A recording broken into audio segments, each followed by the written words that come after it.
क्या isotopes, isobar, isotones, iso electronic species ने आपको याद दिला दी है आपकी आई। डोंट वरी, नायरा दीदी आपके रेस्क्यू के लिए है आई। Hello everyone, this is Naira दी और आज मैं आपको इतनी अमेजिंग सी ट्रिक सिखाने वाली हूँ आइसोटोप, आइसोबार्स की कि आप इसे कभी नहीं भूल पाओगे। ठीक है, तो ट्रिक देखने से पहले आपको छोटी सी इन्फॉर्मेशन पता होनी चाहिए, वो है ये। देखो, ये कोई भी एलिमेंट है एक्स, जैसे आपके पीरियोडिक टेबल में बहुत सारे एलिमेंट है, सोडियम, पोटेशियम, कोई भी है, आपको उसके सर पे A to Z लिखना है। A to Z आपको लाइफ में किसने सिखाया था? पहली बार माँ ने, तो आप यहाँ माँ लिख दीजिए। A रिप्रेजेंट करता है मास नंबर को और Z रिप्रेजेंट करता है एटॉमिक नंबर को। मास नंबर होता है sum of neutron plus proton. Atom का अधिकतर मास उसका न्यूक्लियस ही कैरी करता है। न्यूक्लियस के अंदर क्या होता है? न्यूट्रॉन और प्रोटॉन। तो मास नंबर यानी मास किसकी वजह से? न्यूट्रॉन और प्रोटॉन की वजह से। और एटॉमिक नंबर होता है नंबर ऑफ प्रोटॉन के बराबर। और अगर स्पीशीज न्यूट्रल है तो नंबर ऑफ प्रोटॉन बराबर होते हैं नंबर ऑफ इलेक्ट्रॉन। ऑब्वियस सी बात है, न्यूट्रल स्पीशी में जितना पॉजिटिव होगा उतना ही नेगेटिव होगा। एक एडिशनल इंफॉर्मेशन याद रखना है, जेड से होता है एटॉमिक नंबर, है ना। ए से एटॉमिक नंबर, ए से होता है आधार नंबर की तरह। जैसे कि कोई दो भाई बहन है, दोनों का आधार नंबर अलग अलग होता है ना, ऐसा तो नहीं है दोनों के दोनों शेयर कर रहे हैं। सिमिलरली हर एक एलिमेंट का एटॉमिक नंबर, दैट इज उनका आधार नंबर अलग अलग होगा। कोई भी दो एलिमेंट का मास नंबर तो सेम हो सकता है लेकिन उनका एटॉमिक नंबर सेम नहीं होगा। अब याद करते हैं ट्रिक्स के थ्रू आइसोटोप्स को। आइसोटोप्स, देखो टोप्स में वर्ड आ रहा है टोपी।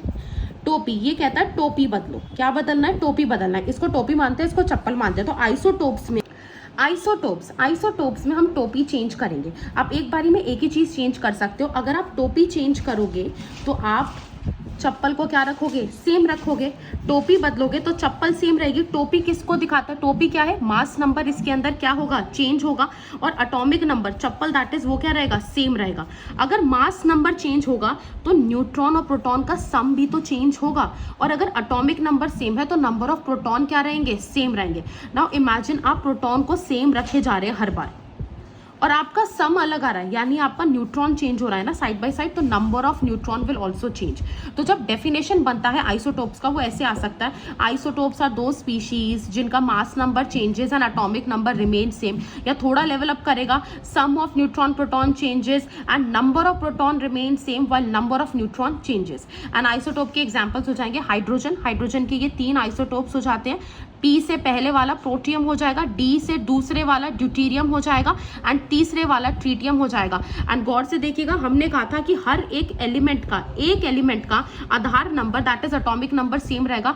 असल में है तो ये तीनों हाइड्रोजन ही ना, तो इन तीनों का एटॉमिक नंबर सेम रहेगा और मास नंबर चेंज करेगा। अब बारी है आइसोबार्स की। देखो आइसोबार, बार मतलब बारी। इस बार हम चप्पल चेंज करेंगे, चप्पल की आई बारी, चप्पल चेंज होगी। अगर चप्पल चेंज होगी, हमें याद है एक बारी में एक चीज चेंज होती है, चप्पल चेंज होगी तो टोपी सेम रहेगी। तो इसके अंदर चप्पल चेंज होगी और टोपी क्या रहेगी? सेम रहेगी। चप्पल चेंज करना है, नीचे क्या आता था? नीचे एटॉमिक नंबर आता था, तो एटॉमिक नंबर चेंज होगा और मास नंबर क्या रहेगा? सेम रहेगा। एटॉमिक नंबर यानी नंबर ऑफ प्रोटॉन चेंज होंगे और जो सम है वो सेम रहेगा। अब बहुत लॉजिकल सी चीज है, आपको सम बार बार सेम रखना है, न्यूट्रॉन प्रोटॉन का सम सेम रखना है, लेकिन आप लगातार प्रोटॉन चेंज करते जा रहे हैं तो क्या आपको न्यूट्रॉन चेंज नहीं करना होगा? अगर आपको सम 10 लेकर आना है, प्रोटॉन 5 है तो आपका न्यूट्रॉन 5 हो जाएगा। और आपका सम फिर से 10 है लेकिन प्रोटॉन 7 है तो आपको न्यूट्रॉन इस बार 3 करने पड़ेंगे और 2 करने पड़ेंगे इस केस में। तो यहाँ पर number of neutron also changes. ये सबसे इंपॉर्टेंट पॉइंट है जिसको स्टूडेंट्स मिस कर देते हैं। तो इसका डेफिनेशन ऐसे बनेगा, जिनका atomic number changes and mass number remain same. Atomic number changes that is number of proton changes and number of neutrons also changes, because sum same रहेगा ना, इसलिए। एग्जाम्पल देखते हैं। इसका एग्जाम्पल है दिस। आप इसमें देखिए, मैंने कहा था आइसोबार के अंदर प्रोटॉन चेंज होगा और न्यूट्रॉन भी चेंज होगा। प्रोटॉन कितने हैं इसमें? 6। इसके प्रोटॉन कितने हैं? 7। दोनों के प्रोटॉन्स अलग हैं। अब न्यूट्रॉन कैलकुलेट करते हैं, न्यूट्रॉन भी अलग आएंगे। इसके न्यूट्रॉन A माइनस Z करेंगे 8 आता है, इसका A माइनस Z करेंगे 7 आता है। तो number of neutron is also different. So ये दोनों एक दूसरे के क्या है? ये रिश्ता क्या कहलाता है? ये दोनों एक दूसरे के आइसोबार्स हैं। हमने आइसोटोप्स पढ़ लिया है, आइसोबार पढ़ लिया है, हमने टोपी की बारी भी देख ली, चप्पल की बारी भी देख ली, और अब हम थर्ड चीज पढ़ने वाले हैं, दैट इज आइसोटोन्स। इसको हम वर्ड से ब्रेक करेंगे।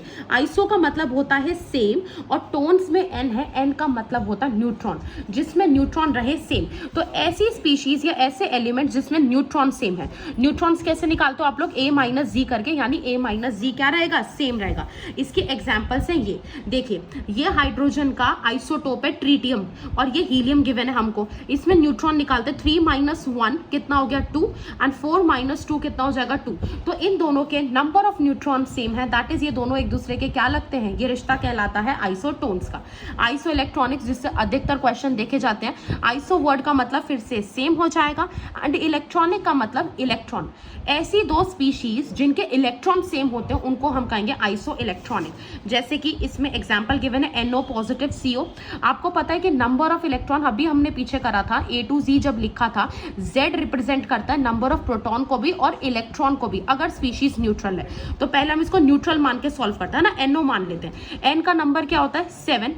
ऑक्सीजन का कितना हो जाएगा? 8। और प्लस का मतलब इलेक्ट्रॉन निकाला हुआ है, तो आप यहाँ से -1 कर दीजिए, इसमें आपके 14 इलेक्ट्रॉन्स आ गए।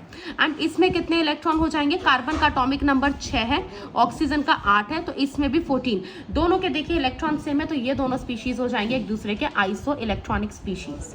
Thank you so much for watching, और ऐसे अमेजिंग ट्रिक्स के लिए follow the channel, like the channel, share and subscribe.